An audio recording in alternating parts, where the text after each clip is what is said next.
2018 সালের কথা। Australian ball tampering কেলেঙ্কারি সেন্ট পেপার গেট। সেদিন পুরো পৃথিবী কেঁপে উঠেছিল। অস্ট্রেলিয়ার 3 ক্রিকেটার জড়িয়েছিল সেন্ট পেপার গেট কেলেঙ্কারিতে।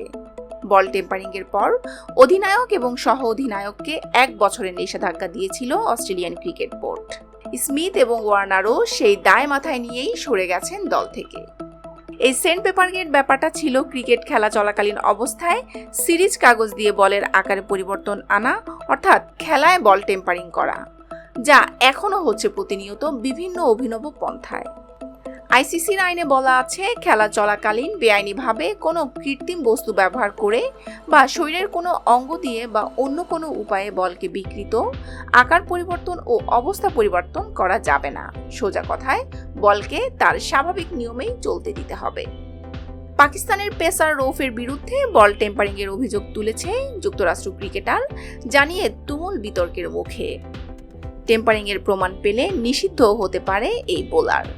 কিভাবে এবং কখন তিনি বল টেম্পারিং করেছেন বিস্তারিত জানবো। তার আগে প্লিজ সাবস্ক্রাইব করে নিউজপিডিয়ার সাথেই থাকবেন।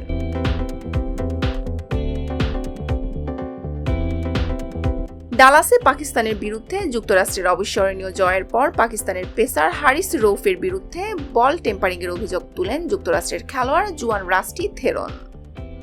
সামাজিক যোগাযোগ মাধ্যম এক্সে নিজের হ্যান্ডেলে থেরন লিখেছেন, আইসিসি পাকিস্তানের কিছুক্ষণ আগে পাল্টানো বল আছড়ে ছাল চামড়া তুলে ফেলাটা কি আমরা না দেখার ভান করে থাকবো? মাত্র 2 ওভার আগে পাল্টানো বল রিভার্স সুইং করছে।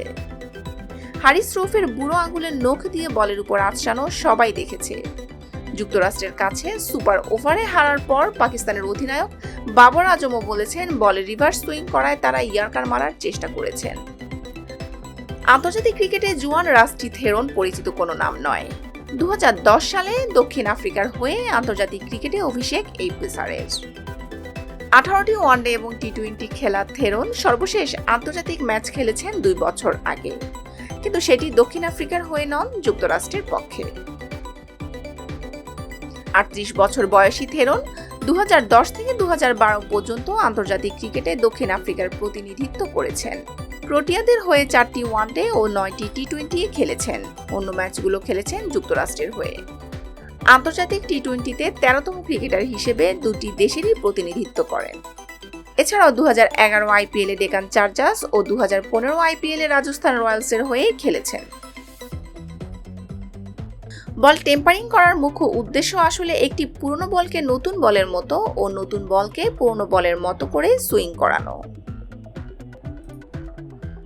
2020 সালের জানুয়ারিতে পাকিস্তানি ক্রিকেটে আন্তর্জাতিক দলে অভিষেক হয় হারিস রৌফের। 2018 সালের 5 অক্টোবর 2018 আবুধাবি টি-20 ট্রফিতে লাহোর কালান্দাসের হয়ে তার 2020 ক্রিকেটে অভিষেক হয়। তাহলে কি 30 বছর বয়সী এই ডানহাতি ফাস্ট বোলারের 2024 টি-20 মিশন থেমে যাবে? আপনাদের কি মতামত কমেন্টস করে জানান। লাইক, শেয়ার, কমেন্টস করবেন। সাবস্ক্রাইব করে নিউজপিডিয়ার সাথেই থাকবেন।